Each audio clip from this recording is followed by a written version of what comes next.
everyone, and welcome to Kristin's Corner. I'm Kristin Huffman, and this is a show where I'm interviewing experts in the entertainment industry and people who are related to the entertainment industry, and we're discussing trends and changes in our business so that we can all be better prepared. So today's guest, I'm speaking with Joel Dommel. He's the managing director with the Korner Group, who are licensed real estate brokers in New York City.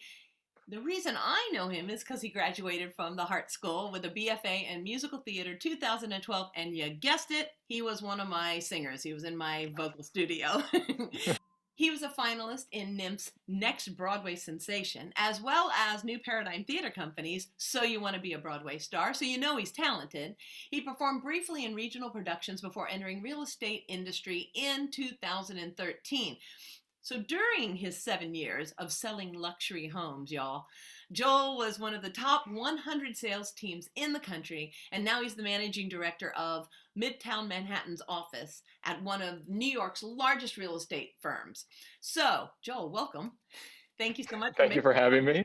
I know that you're super busy, so I'll jump right to it. I asked you to do this interview because we have so many actors coming and going from New York, people moving in, people moving out, especially now. And I wanted to talk to you about challenges and changes in your business, but also how it relates to performers. So first of all, how do you handle your real estate career amidst COVID? And after that, what would you advise young performers moving to the city to think about in terms of where to live and how to do this? Yeah, and thanks, Kristen, for having me. This is a lot of fun, especially we have such a rich history of working together. This is a lot of fun to kind of get together and have this conversation.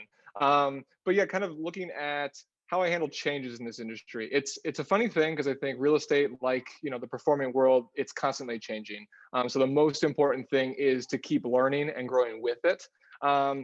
We can never predict and you can never control everything 100%. So what you have to do is, and the way that I look at this is, I have big goals, but I focus on these small habits that'll move me forward each day. Kind of this idea of the process, which I still hold on to, I still work through, and then just focusing on showing up consistently to make a change, for myself, for my family, but also for the people that I work with, and I want to grow their business. With the market being the way it is now, it's more of a buyer's market. There's more leverage for tenants in a lot of scenarios because the prices have come down in both of those segments. You're really looking for value. So you may find yourself on the Upper East Side in a place you didn't expect where you found a great value, or it could be downtown where there's a great value. It really just depends. But that's something that's changed over the last few years, but especially now has been all about value and where to go.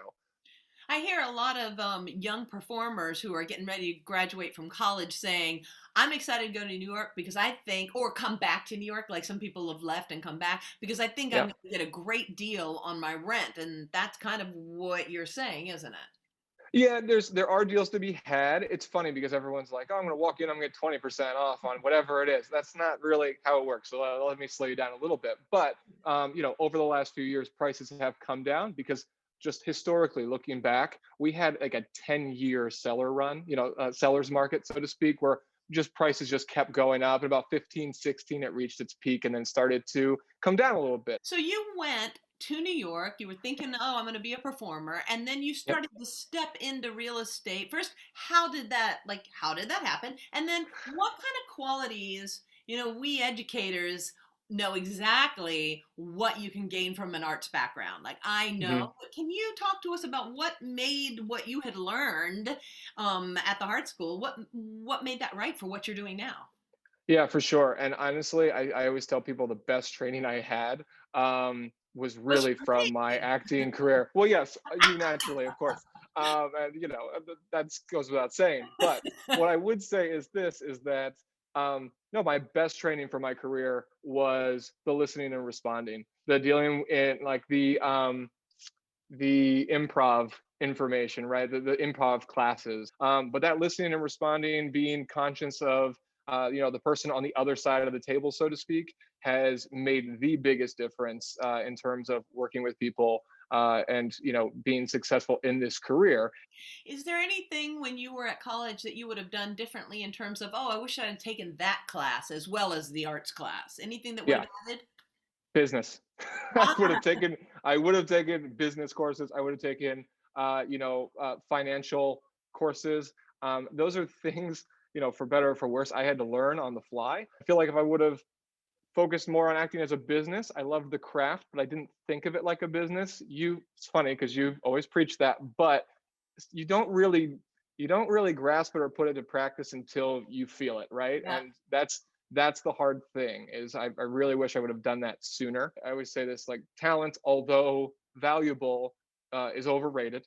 Mm. And that skill is acquirable, right? So you can learn the finance, you can learn the business. Thankfully, I was put in a position to do that with the people Mhm. that I had around me that taught it to me. Mhm. Um, but it took a lot longer. In terms of like budgeting for rent or for like where are the best places for a newbie to focus to look for a place they can actually afford? New York's requirements for landlords, they want you to make 40 times the monthly rent to be able to qualify in terms of income. And if you have a guarantor, they want 80 times the monthly rent. You're also going to have to pay maybe a broker's fee. You're Mm. finding more things that are no fee, that owners are actually paying the fees. No fee doesn't mean that it's free, but owners are paying the broker's fees in some cases. You're going to have to put down your first month's rent. You're going to have to put down 1 month's security, which is that's the New York state law now, is those two things, on 1 month security and first month's rent. But and then you're gonna have to have money to live on. So you have to look at that as well. But then you want to have at least 3, 4, maybe 5 months of expenses in the bank for that to be credible. And then of course you have the guarantor that you're going to be working with that hopefully has their own set of assets that you can lean on in that case when you're coming out of college. Plus, we want to have good credit. So anything above 700 is a huge thing for landlords here. Most landlords require a credit score of at least 700 to qualify for their units. Can you give me a definition for those of us in Connecticut what a guarantor is? Yes, it's someone who essentially steps in and takes who signs on with you to take responsibility for your lease. So if there was damage or you weren't paying or something like that, there's someone else who has been qualified, that has the income and meets the requirements that the landlord set, that they can essentially have on the hook along with you. Is that often parents? Yes, it Okay. usually is. Yeah, it really is. And you know what? And if you're in a situation where you don't have parents that can do that, that make these 80 time requirements, there are Hmm. companies like Insurance and others, that are companies that can step in and you can pay them a fee to guarantee a lease. Not all landlords take it, but it's something to consider if you're kind of in that new stage of transition to the city and you need a guarantor but don't have it within the family. Tell me, like, where do you go to learn all of this if we just need to read it and figure it out before we jump headlong into the city? Yeah, for to find actual properties and things like that, I always recommend Corkin.com because we have not only our exclusive listings that are held by the company, but we also work with landlords, and work with someone who really knows the market. Mhm. That to me is the most important because all information is not equal. You can see things and you can essentially translate it yourself and try to decipher certain things, but being with someone who knows the market, especially when a lot of landlords are paying these OPs for you, in some cases, you have a lot more leverage in working with someone who knows the market. What advice do you have for people now that they don't necessarily always have to live right in the city? For you and I, that was both a choice. It's tough because I currently work in the city, 5 days a week. I'm there all the time. Take the train, But take the metro. Yeah, I take the train. I commute every day. Yeah, Metro North. I'm in Stamford, Connecticut. It's about 55 minutes. It's pretty easy. But there are also places like Jersey City that it's even a little bit closer. That's also, there's consideration of making that a sixth borough of New York City because a lot of people have gone there for values and things as well, if they're not quite ready to be in Manhattan.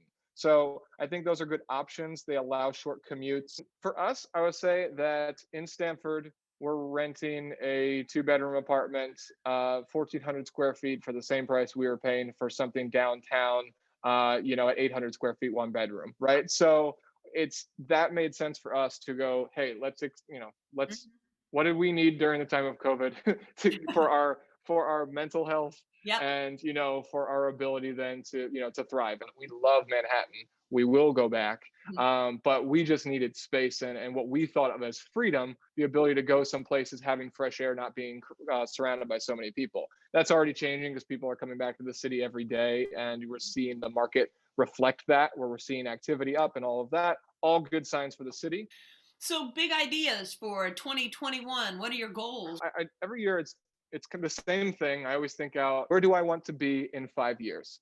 And that question kind of then sets the tone for, okay, what's the one thing I can do this year that's going to get me closer to that? And what I actually end up coming up with is 3 personal goals, 3 business goals on an annual basis, and then kind of work backwards on, okay, what do I have to do each month to get to that annual goal? What do I have to do each week to get to the monthly goal? And then what are the small things I have to do each day that are going to help me get there each week, and kind of move on from there. So my goals, I won't be as specific, because I always like to be really specific on them, but they focus around 3 things, which is, growing my leadership brand by implementing 3 new coaching and business development initiatives. That's a big focus I have. I really want to roll out a number of different discussion groups, things similar to this interview style, or roundtable style, where we can connect entrepreneurs and creatives.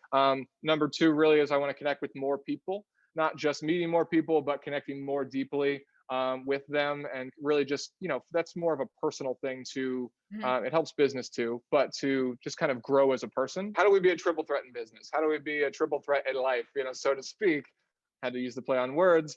It's drawing from so many other influences than just the one thing we're focused on.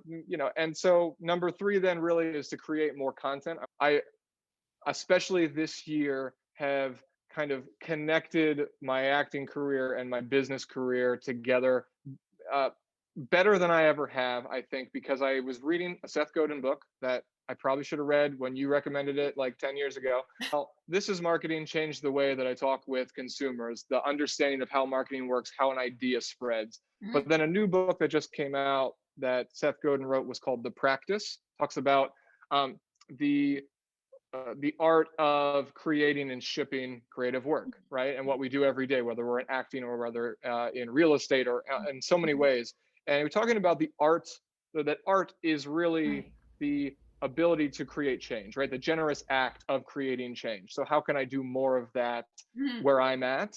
And that's creating more, putting more things out, learning how to juggle, so to speak, throwing as much out as I possibly can, and eventually learning how to catch and getting consistent in that. And we did a book club on attracting perfect customers. You told me earlier that you have your team read that.